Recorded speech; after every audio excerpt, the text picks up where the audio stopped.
கர்த்தருடைய செயல்கள் நியாயமானவைகள் என்று நாம் அறிந்திருக்க வேண்டும். 7-8 வசனங்கள் சொல்லுகிறது, அவருடைய கரத்தின் கிரியைகள் சத்தியமும் நியாயமுமானவைகளாம். அவருடைய செய்கைகள் சத்தியமும் நியாயமும் ஆனவைகள். அவருடைய கட்டளைகள் எல்லாம் உண்மையானவைகள். அவைகள் என்றென்றைக்கும் சதா காலங்களிலும் உறுதியானவைகள். அவருடைய கட்டளைகள் உண்மையானவைகள். அப்ப உண்மையானவைகள், அவருடைய கட்டளைகளுக்குள்ளே ஆண்டவர் சத்தியத்தை வைத்திருக்கிறார். அவைகளிலிருந்து அது வெளிப்படும் என்று சொல்லி அர்த்தம். அவைகள் என்றென்றைக்கும் சதா காலங்களிலும் உறுதியானவைகள். அவைகள் மாற போறதே கிடையாது. அவைகள் உண்மையும் செம்மையுமாய் செய்யப்பட்டவைகளாம். அவளை நிச்சயமா என்ன பண்ணலாம்? நம்ம நம்பலாம். சத்தியம் என்று சொன்னால் அதை நம்பலாம். அதுக்குள் காணப்படுகிறதான போதனைகள் உண்மையா இருக்கும் என்று சொன்னால் அப்படியே அதை ஏற்றுக்கொள்ள வேண்டும். அவைகள் இப்படி செய்யப்பட்டதுன்னு ஆண்டவர் சொல்றார். அதாவது நேர்த்தியாய் செய்யப்பட்டது என்பதாய் ஆண்டவர் சொல்கிறார். அதிலிருந்து வெளிப்படுகிற அந்த உண்மைகளை குறித்து அவர் பேசுகிறார். அவைகள் உண்மையும் செம்மையுமாய் செய்யப்பட்டவைகள் என்று சொல்லி ஆண்டவர் சொல்றார். அப்ப அவருடைய கிரியையும் அப்படிதான். அவருடைய கிரியையும் சத்தியத்தை வெளிப்படுத்தி கொண்டிருக்கிறது. சத்தியத்துக்கு புறம்பாக ஆண்டவர் ஒரு கிரியையை செய்கிறதில்லை. அது நியாயம் என்று சொல்லி 7-8 வசனங்கள் சொல்லுகிறது. கர்த்தர் எதற்கு சொல்றோம் அப்படின்னா, அவருடைய வார்த்தைக்கு கொடுக்கிறதான அந்த முக்கியத்துவம் அவருடைய கிரியைகளுக்கும் கொடுக்கப்பட வேண்டும். ஏனென்று சொன்னால் வார்த்தைகள் எழுதப்பட்டிருக்கு. வார்த்தைகளை குறித்து நான் உங்களோடு கூட பேசியிருக்கிறேன். அந்த எழுதப்பட்டவர்களுக்குள் காணப்படுகிறதான அந்த சத்தியம், போதனைகள் எல்லாமே வார்த்தைகளை தான் அது குறிக்குது, சத்தியத்தை குறிக்குது என்று சொல்லி. அப்ப செய்கைகள் அப்படின்னு சொல்லும் போது அவைகளும் சத்தியத்தின் அடிப்படையில வெளிப்படுகிற காரியங்கள். அப்ப அது நியாயமானவைகள் என்று சொல்லி நாம் அறிந்தால்தான் வார்த்தைக்கு கொடுக்கிறதான கனத்தை செய்கை கொடுக்க முடியும். ஏன்னா செயல்கள் என்பது ஆண்டவருடைய செயல்கள் வேற அல்ல. அவருடைய வார்த்தைக்கு அப்பாற்பட்டு ஒரு செய்கைகளை செய்கிறவர் அல்ல.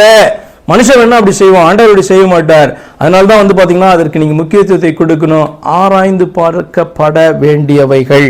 அடுத்து கர்த்தருடைய ரட்சிப்பில் மீட்கப்பட்ட அந்த விதத்துல நியாயம் காணப்படுகிறது என்று சொல்லி அறிந்து கொள்ள வேண்டும். கர்த்தருடைய ரட்சிப்பு, அதாவது நாம் ரட்சிக்கப்பட்ட விதத்துல, மீட்கப்பட்ட விதத்துல நியாயம். அதுதான் 9வது வசனம் பாருங்க. அவர் தமது ஜனத்திற்கு மீட்பை அனுப்பி தமது உடன்படிக்கையை நித்திய உடன்படிக்கையாக கட்டளையிட்டார். தமது ஜனத்திற்கு மீட்பை அனுப்பினாராம். ஒரு வசனத்துல அழகா முடிஞ்சு போச்சு இல்ல, ஒரு பகுதியிலே முடிஞ்சு போச்சு. ஆனா மீட்பு எப்படி அனுப்பப்பட்டது, எப்படி அந்த மீட்பு உண்டானது, யார் மூலமாக உண்டானது, எப்படி அந்த மீட்பை அவர் நமக்கு கொடுத்தார், என்ன விலைக்கிரயம் செலுத்தப்பட்டது, யார் விலைக்கிரயம் செலுத்தினால் இது நடக்கும், இப்படின்ற காரியங்கள் எல்லாம் ஆராய்ந்து பார்க்கப்பட வேண்டிய காரியங்கள். அப்ப ஒரு வசனத்துல ஒரு பகுதியில மீட்பை அனுப்பினார் என்று சொல்லப்படும் பொழுது அந்த மீட்புனா என்ன ஆராய்ந்து பார்க்க வேண்டும். எப்படி மீட்பு உண்டாகிறது? வாயில வார்த்தையில் ஆண்டவர் பேசிட்டா உண்டாயிடுதா, அல்லது அது செயலில இந்த பூமியில ஆண்டவர் நடத்தி காண்பிக்கும் போது உண்டாகிறதா? இதெல்லாம் ஆராய்ந்து பார்க்க வேண்டும். அப்ப அவர் சொன்ன வார்த்தையும் அவருடைய செயல்களும் பாத்தீங்கன்னா இணைகிறது. ரெண்டையும் பிரிக்கவே முடியாது இல்லையா? அப்ப ரெண்டுமே ஆராய்ந்து பார்க்கப்பட வேண்டிய காரியம் இல்லையா? அவர் தன்னுடைய மீட்பை அனுப்பி தமது உடன்படிக்கை நித்திய உடன்படிக்கையாக கட்டளையிட்டார். அவருடைய நாமம் பரிசுத்தமும் பயங்கரமுமானது. அடுத்தது 10வது வசனத்துல வாசிக்கிறோம், கர்த்தருக்கு பயப்படுதலே ஞானத்தின் ஆரம்பம், அவருடைய கற்பனைகளின்படி செய்கிற யாவருக்கும் நற்புத்தி உண்டு, அவர் புகழ்ச்சி என்றென்றைக்கும் நிற்கும். ஹல்லேலூயா. அப்ப ஆராய ஆரம்பித்தோம்னா, அவருடைய செய்கைகளை ஆராய ஆரம்பித்தாலே, அவருடைய வார்த்தைகளை வேதத்தை ஆராய ஆரம்பித்தாலே கர்த்தருக்கு பயப்படுகிற பயம் என்ன என்பதை கற்றுக்கொள்வோம். அல்லது கர்த்தருக்கு பயப்படுகிற பயத்தினுடைய முக்கியத்துவத்தை நாம் கற்றுக்கொள்வோம். இன்னும் கொஞ்சம் ஆழமாய் பார்ப்பா, கர்த்தரை அறிந்து கொள்வோம். அதனால அவர் மேல மதிப்பு உண்டாக்கும். அவர் மேல பாத்தீங்க அப்படின்னு சொன்னா பயப்படுகிற பயம் உண்டாக்கும். இது ஞானத்திற்கு ஆரம்பம் என்று வசனம் சொல்லுகிறது. எனக்கு ஞானம் இல்லை, பேசுறதுக்கு ஞானம் இல்லை, புரிந்து கொள்கிறதற்கு ஞானம் இல்லை அப்படி என்று சொல்லுவோம் என்று சொன்னால் இந்த வசனம் சொல்லுகிறது, கர்த்தருக்கு பயப்படுகிற பயம்தான் ஞானத்திற்கு ஆரம்பமாய் காணப்படுது. அப்ப என்ன செய்யணும்?